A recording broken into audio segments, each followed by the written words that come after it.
मैं पिछले दिनों पूना गया था, भिड़े वाला।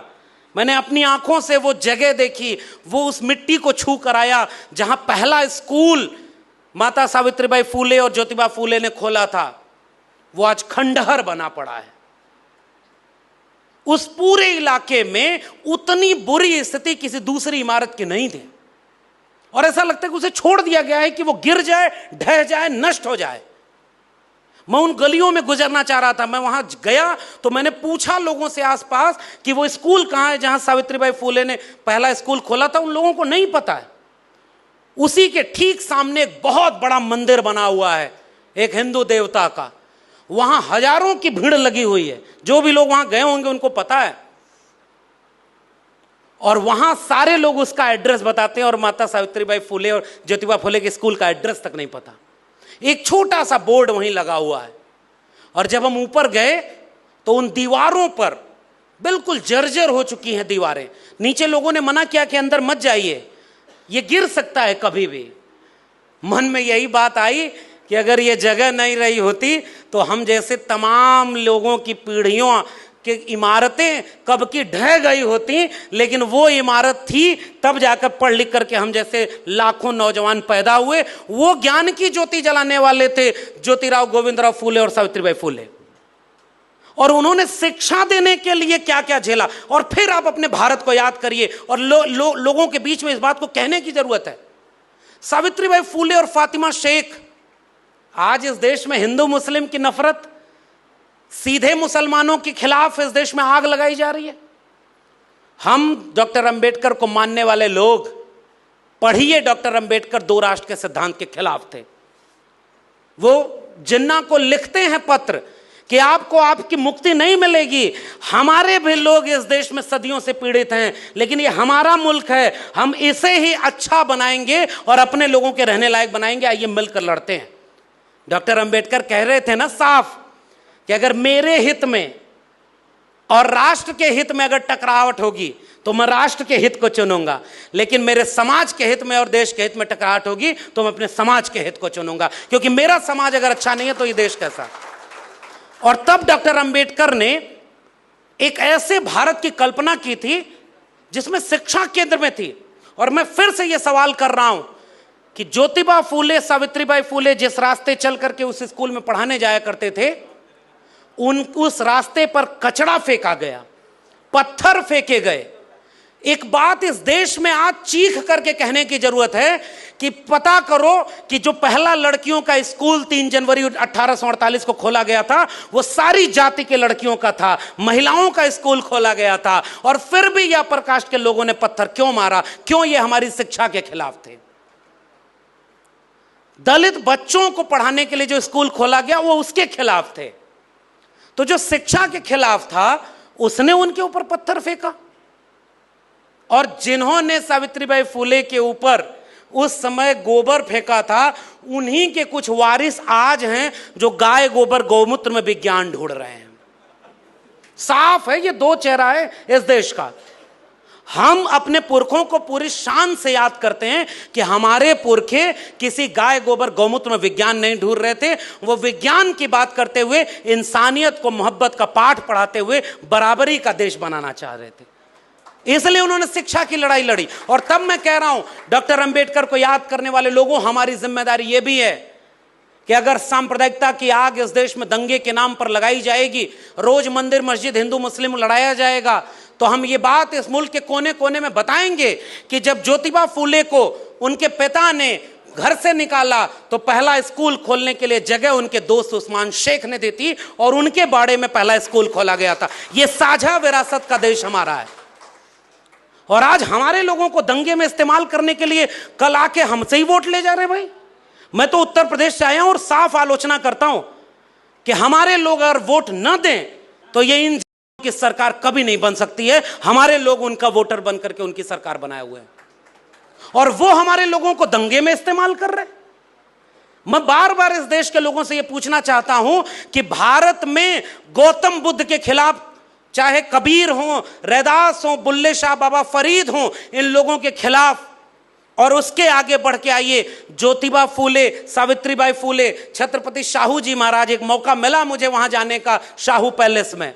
और शाहू पैलेस में पहली बार मैं उस दरबार में जब खड़ा हुआ, सामने कुर्सियां लगी थीं, लगभग 70-71 कुर्सियां भी थीं, और उन कुर्सियों के बीच खड़े होकर मुझे महसूस हुआ कि 26 जुलाई 1902 में ये वही जगह है जब छत्रपति शाहू जी ने अपने इसी दरबार के लोगों के बीच जनगणना जाति के आधार पर कराई और पाया कि 71 में से 60 पदों पर केवल ब्राह्मण बैठे हुए हैं, मध्यवर्गीय पदों में से 50 में से 45 पर केवल ब्राह्मण बैठे हुए हैं।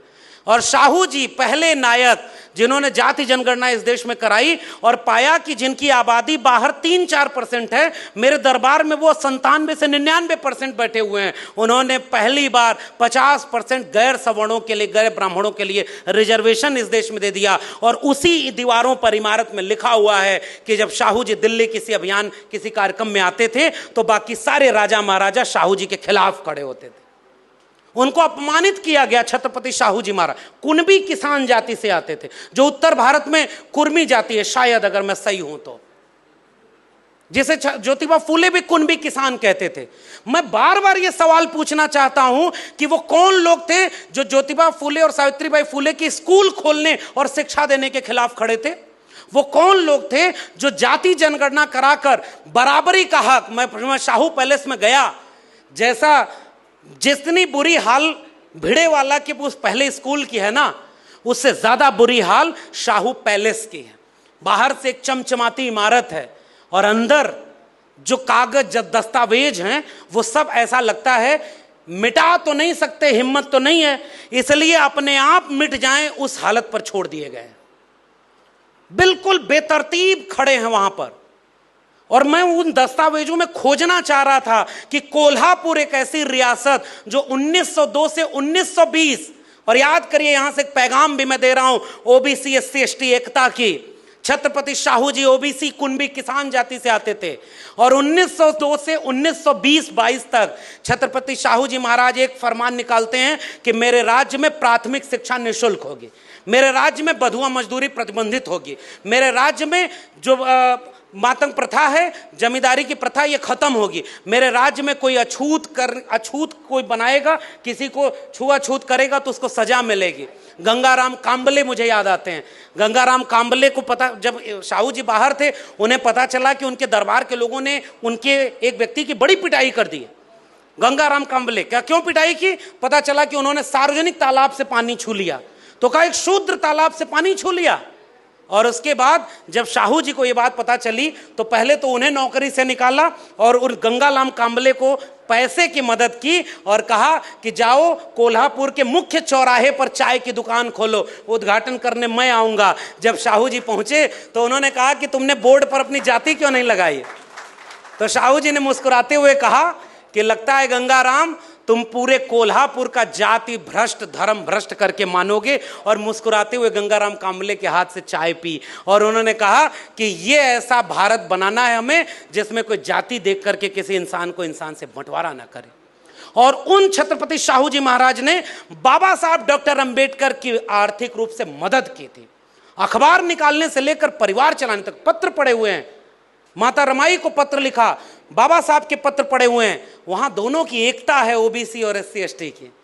हमारे नायकों को आपस में बांट दिया। मैं फिर से सवाल करता हूं, शाहू जी के खिलाफ कौन खड़ा था? उसके बाद जब आए त्रिवेणी संघ, बताओ बिहार के लोगों, बिहार में त्रिवेणी संघ के खिलाफ कौन लोग बदनाम किए कि वो 3 जातियों का संगठन है? और मैं उस त्रिवेणी संघ को याद कर रहा हूं जो केवल ओबीसी की बात नहीं कर रहा था, ओबीसी के लीडरशिप में खड़ा हुआ एक आंदोलन जिसके 3 बड़े नेता तीनों ओबीसी थे। और तीनों ओबीसी नेता जो अर्जक संघ तक अगर आप ले जाएंगे, चाहे जगदेव बाबू हो चाहे रामस्वरूप वर्मा हो, दोनों ओबीसी कम्युनिटी से आते थे। और त्रिवेणी संघ से अर्जक संघ तक का पूरा आंदोलन जो बिहार की जमीन में समाजवादी आंदोलन भी है, 100 से कम न 1000 से ज्यादा समाजवाद का यही तकाजा। मिटे गरीबी और अमीरी, मिटे चाकरी और मजबूरी, उस पूरे आंदोलन का नारा त्रिवेणी संघ अर्जक संघ का। पुनर्जन्म और भाग्यवाद, इनसे निकला ब्राह्मणवाद। ब्राह्मणवाद की क्या पहचान, गिटपिट बोले करे न काम, मानववाद की क्या पहचान, ब्राह्मण भंगी एक समान। ये नारा उनका था। कोई ओबीसी कम्युनिटी का नारा जो वैचारिक रूप से है वो सब 90% लोगों का था। जो जमीन को जोते बोए वो जमीन का मालिक होए। ये पूरे नारे आपके चेतना और वैचारिक आंदोलन के नारे हैं। जिसमें समता की चाह नहीं वह बढ़िया इंसान नहीं, समता बिना समाज नहीं, बिन समाज जनराज नहीं। जो जमीन को जोते बोए वो जमीन का मालिक होए। राष्ट्रपति का बेटा हो या चपरासी की हो संतान, टाटा बिरला या मजूर का सबको शिक्षा एक समान। और सबको शिक्षा सबको काम वरना होगी नींद हराम। और सबको शिक्षा दे न सके जो वो सरकार निकम्मी है, और जो सरकार निकम्मी है वो सरकार बदलनी है। मैं क्यों ये बात दावे और पुख्ता तरीके से कह रहा हूं कि ओबीसी समाज ने, ऐसा नहीं है कि कोई सामाजिक क्रांति का आंदोलन नहीं किया, लेकिन आज के ओबीसी समाज को अपनी विरासत से जुड़ने का मौका नहीं मिल रहा है या वो जुड़ना नहीं चाह रहे। दिक्कत केवल यहां आ रही है।